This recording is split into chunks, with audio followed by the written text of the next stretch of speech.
जय श्री राधे।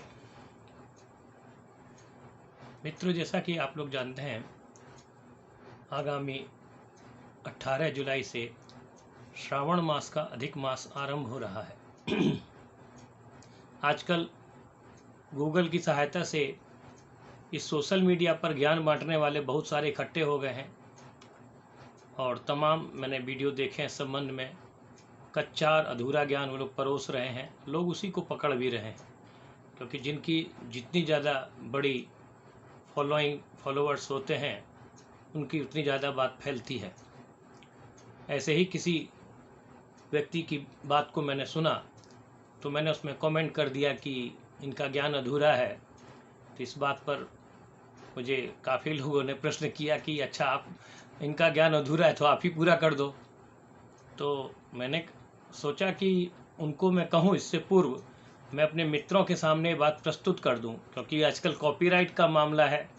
लोग मुझसे ज़्यादा प्रसिद्ध लोग हैं, वो मेरी बात को उठाकर परोसने लगेंगे अपने नाम से। तो मैंने विचार किया कि पहले अपने मित्रों के बीच में इस बात को बांट लूं, उसके बाद आगे के मंच पर इस बात को जाकर कहूँगा। सूर्य अपने चक्र के अनुसार पूरा वर्ष 365 दिन और 6 घंटे में पूरा करता है। और जैसा कि हम लोग जानते हैं कि हर 4 साल बाद फरवरी की 29 तारीख के रूप में वो 6 चौक 24 घंटा पूरा होता है और लीप ईयर उसको बनाते हैं।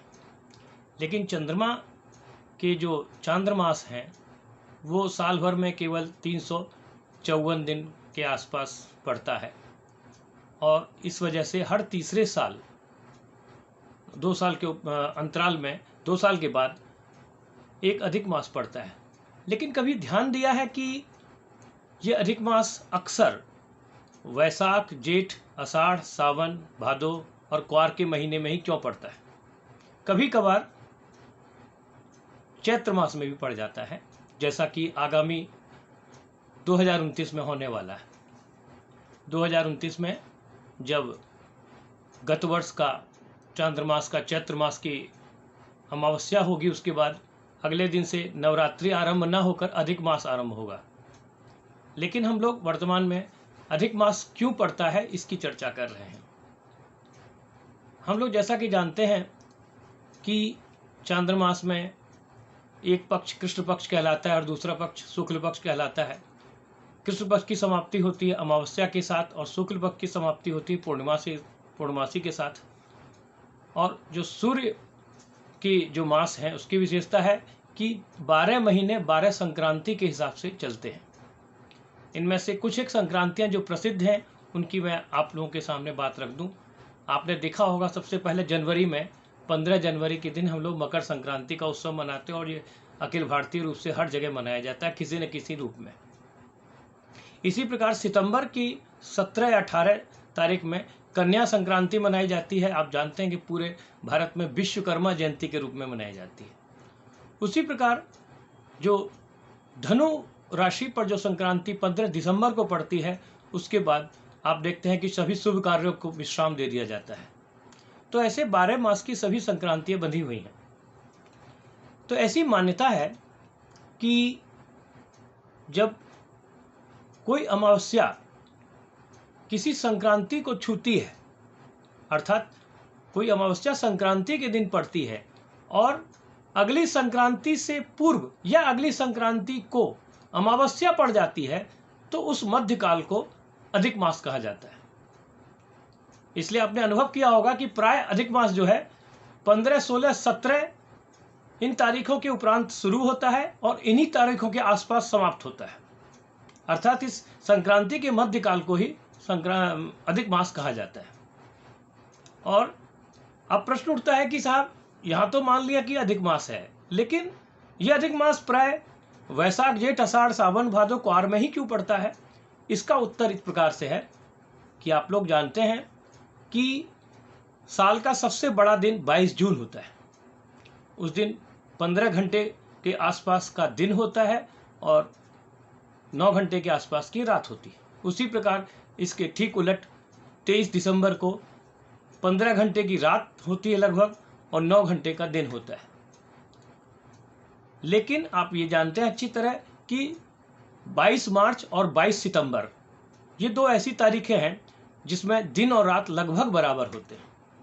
इसका मतलब निश्चित हुआ कि 22 मार्च के बाद 22 सितंबर के मध्य में दिन की जो मात्रा है, अनुपात है, वो रात्रि के अनुपात में ज़्यादा बड़ा होता है। इसका मतलब ये हुआ कि हम जो अमावस्या तिथि मनाते हैं वो अमावस्या कब पड़ती है? जब सूर्य के साथ साथ चंद्रमा की गति होती है। और जब सूर्य के साथ साथ चंद्रमा की गति होती है तो अमावस्या का भोग काल बढ़ जाता है, अर्थात अमावस्या का जो पीरियड है वो लंबा हो जाता है। और जब ये लंबा हो जाता है तो संक्रांति को छू जाता है। तो ऐसा माना जाता है कि जब दो संक्रांतियों के मध्य में चंद्रमा की अमावस्या मानी जाती है तो ऐसे में जो उसकी जो कला के घटने बढ़ने का क्रम है वो स्थिर हो जाता है। इसका एक बहुत बड़ा प्रमाणिक जो उदाहरण है वो रामचरितमानस में आपको मिलेगा, जहाँ पर कि श्री राम के जन्म की बधाई की बात चलती है। तो वहाँ पर कहते हैं कि साहब, सूर्य इस प्रकार से रुक गया कि मास दिवस का दिवस भा मरम न जाने कोई, अर्थात पूरा का पूरा एक महीना निकल गया और ये किसी को समझ में ही नहीं आया। इससे एक बात स्पष्ट है कि श्री राम का जन्म अधिक मास में हुआ था, क्योंकि गोस्वामी तुलसीदास जी ने तो यही पंक्ति लिखी है। क्योंकि एक महीने तक यदि वो तिथि टिकी रही, इसका मतलब है कि बीच का जो पीरियड जो निकला है वो अधिक मास का था। इसीलिए उन्होंने कहा कि जब एक महीना निकल गया और उसके बाद दोबारा से लोगों ने दिन गिनना शुरू किया तो वो तिथि पूरी हुई। तो कहने का तात्पर्य बीच का एक महीना गया कहाँ? तो इसका मतलब है कि एक महीना जो था वो निश्चित रूप से अधिक मास था। और इसको प्रसंग को लोग इधर नरसिंह अवतार से भी जोड़ते हैं कि जो हिरण्यकश्यप ने जो वरदान मांगा था ब्रह्मा जी से, उनने कहा था कि साहब 12 मास में से किसी भी मास में नहीं, तो एक नए मास का निर्माण किया गया। तो वहाँ पर भी यही दशा देखने सुनने में आती है कि जब हिरण्यकश्यप और नरसिंह भगवान का युद्ध चल रहा था तो युद्ध इतना भयानक हो गया था कि सारे ग्रहों की गति रुक गई थी। जो गति रुक गई थी इसका तात्पर्य सीधा सीधा यह है कि सूर्य भी अपनी जगह पर रुक गया और एक मास तक रुका रहा। बस उसके रुकने का जो कारण बना वही भगवान ने उसका मुहूर्त निकाल दिया मारने का हिरण्यकश्यप को, कि 12 महीने में से कोई महीना नहीं है क्योंकि सूर्य तो रुका हुआ है। तो कहने का तात्पर्य है कि जब दो संक्रांतियों के मध्य में जब अमावस्या दो निकलती है तो चंद्र की कला नहीं बदलती, और जब नहीं बदलती है तो तीसरी अमावस्या के उपरांत जब तिथि बदलती है तब उसको नए मास का अंतरण माना जाता है। तीसरी अमावस्या कहने का तात्पर्य है कि इसको तीसरी अमावस्या ना कहिए बल्कि पक्ष कहिए, क्योंकि पहली अमावस्या के बाद जो परिवा आती है वो अधिक मास की होती है और उसके बाद बीच में पूर्णमासी पड़ती है और तब फिर कृष्ण पक्ष लगता है और तब जो अगली अमावस्या आती है तब जाके तिथि बदलनी शुरू होती है। तो इस प्रकार से अधिक मास का निरूपण हुआ।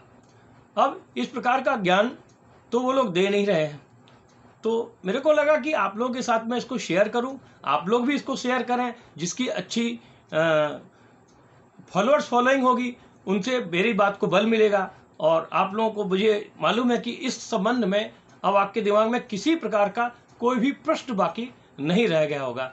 जय श्री राधे।